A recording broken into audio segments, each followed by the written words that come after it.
Premanisme di Indonesia sudah mengkhawatirkan. Karena itu penegak hukum atau advokat yang tergabung dalam tim advokat penegak hukum anti premanisme atau disebut Tumpas menyambangi Mabes Polri di Trunojoyo, Jakarta Selatan, Senin 5 Mei 2025. Kedatangan puluhan tim Tumpas itu diterima Kepala Badan Reserse dan Kriminal Kepolisian Republik Indonesia, Komisaris Jenderal Polisi Wahyu Idada, dan jajaran Polri lainnya. Salah satu tim Tumpas, Saur Siagian, mengatakan dia bersama dengan Tumpas menyambangi Barreskrim Polri karena maraknya aksi-aksi premanisme. Menurut Saur, bahkan sudah mengancam ketenangan masyarakat, bahkan premanisme juga sudah mengancam perekonomian Indonesia. Tim advokat penegak hukum anti premanisme atau Tumpas, Saur Siagian mengemukakan baru 2 hari 150 advokat ikut terlibat dan mendukung agar Polri menumpas tuntas aksi premanisme berbaju ormas. Bahkan lanjut Saur, yang juga wakil ketua DPN Pradi itu mengatakan teman-teman jurnalisme dalam liputan kerap mendapat ancaman premanisme. Polri harus menegakkan hukum dan menindak premanisme ke akar-akarnya tanpa pandang bulu. Menurut Saur, investor banyak lari dari Indonesia karena tidak ada kepastian hukum. Buat jalan nih Pak, izin Pak. Kasih ruang aja, kasih ruang buat lewat. Cuman itu kan di keluar kan bersampingan daerah masuk, cuman yang Buka jalan tengah biar bisa lewat. jadi kami nunggu pintu keluar ini Pak ya. Bapak posisi di bagian luar.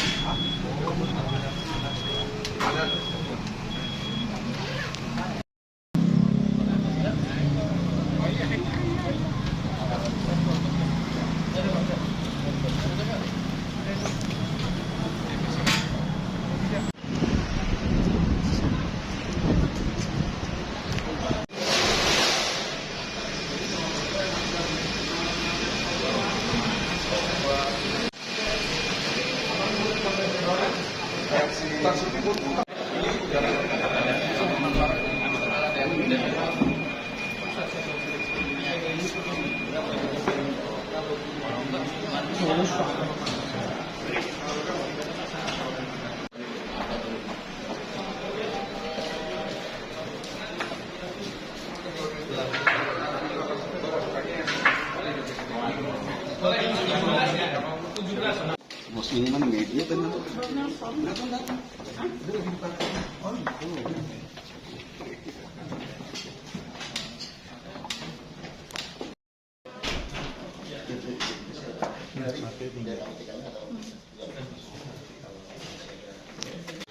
Advokat pembela anti premanisme, kami singkat Tumpas.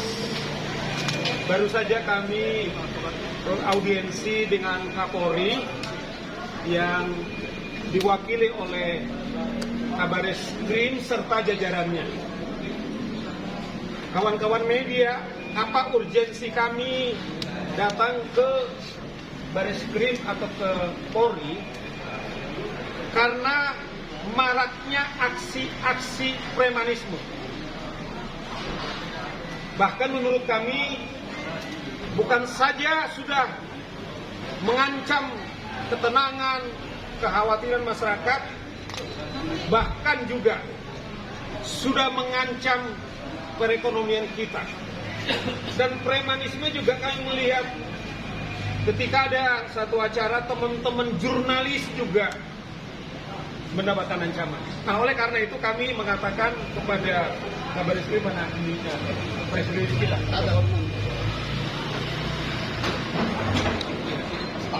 ya, supaya menegakkan hukum dan menindak premanisme ini ke akar-akarnya tanpa bulu, tanpa padang bulu. Bahkan tadi kami mengatakan karena sudah sangat marak, kami usulkan kepada Kabareskrim karena apa? Investor kita juga sudah banyak, kemudian lari dari Indonesia karena tidak ada kepastian hukum, kemudian juga bahkan pedagang diakui oleh Kabareskrim juga, bahkan pedagang-pedagang di pasar juga dapat ancaman daripada para preman. Oleh karena itu kita mengatakan tidak lagi dibiarkan, bahkan kalau boleh dimulai daripada pimpinan-pimpinan daripada preman ini. Apakah dia individu, apakah dia dalam berbentuk badan, yaitu misalnya ormas atau yayasan, atau bahkan kita bilang ada juga yang coba-coba memakai seragam daripada aparatur negara, apakah itu LSM, apakah itu polisi, apakah itu tentara, harus diusut tuntas. Kalau tidak, saya bilang tuntas mengatakan ini bahkan bisa terjadi di negara-negara yang lain. Akibatnya preman ini nggak bisa lagi dikelola oleh negara. Dan kami kami ada sekitar 100 lebih, ya Tumpas ada 100 advokat, semua advokat dari berbagai elemen organisasi. Kemudian terpanggil kami untuk mendorong kepolisian, mendorong aparat penegak hukum, mendorong pemerintah supaya memutuskan. Dan bahkan kami mengatakan tidak boleh kalah dengan para premanisme ini. Orang misalnya katakanlah mau eksekusi barang, misalnya. Kan jelas seseorang itu mau eksekusi barang harus ada pengadilan. Terlepas bagaimana nanti katakanlah barang itu ada di situ, tidak boleh sepihak kemudian mengeksekusi. Apalagi ada pernyataan-pernyataan bahwa kamu bisa saya makan karena saya sudah lama makan. Nah itu udah jelas ancaman itu. Udah upaya-upaya pembunuhan itu. Memakan orang misalnya, mengatakan di depan umum, bahkan di depan aparat. Nah itu udah upaya pembunuhan. Nah itu yang kita bilang, Bapak-Bapak Kapolri, masyarakat bersama dengan Anda, bahkan Tumpas dalam 2 hari, kami sudah ada 150 advokat bergabung. Sedemikian resahnya, sedemikian sangat menakutkannya atau memprihatinkannya para preman itu. Terima kasih kawan-kawan sekalian. Mungkin ada yang menambahkan.